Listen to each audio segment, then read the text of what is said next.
trade unionists. We're hearing about repatriating people. We're hearing about appalling phrase, which is about bloodless genocide. Seeing what happened in history, it's down to us to stop it happening again.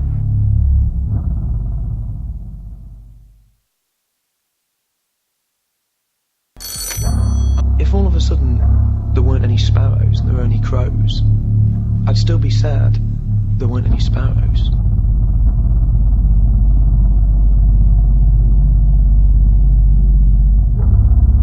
I think there is a legitimate debate to be had on how we allocate those scarce resources, those scarce public resources, which always will have to be rationed. I'd love to see that debate without that sort of viciousness of, God, you're a racist to have raised it.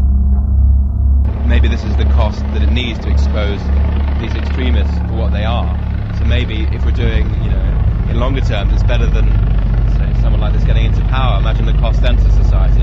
I think that, in the future, people should be given a platform so that this kind of extremism can be exposed. They see they've told lies and they said that they're going to do stuff, and then they come here and they say a bunch of lies and be completely different to what they've just said they were going to do. They said they're going to change the place and make it a better place, but they're not doing that. They're being racist, sexist and fascist, and it's not right for them to be on television. You don't think people are bright enough to kind of just decide themselves? Always, wherever he travels, a lot of thick-set men, I think it's fair to say. He's going to sound stupid, he's going to sound extremist. Really, the man's a joke.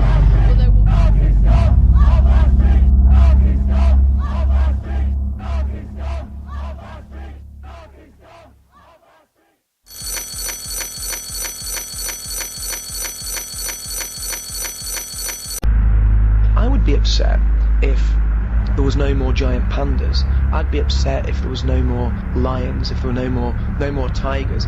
So equally, I'd be upset if white people weren't here anymore. There's a large element of the liberal intelligentsia who's convinced that a large section of white working class people are inherently racist and that they need to be protected against their kind of baser instincts. It perhaps reflects the way in which mainstream commentators and even some politicians have spoken out quite stridently about Muslims and Islam. I think it shows a complete lack of trust in British people to suggest that suddenly if they're exposed to racist views on television, somehow they're all going to be swayed by them, but they're not going to think, hang on a minute, these people are ridiculous, they're stupid, they're obnoxious, and they're wrong.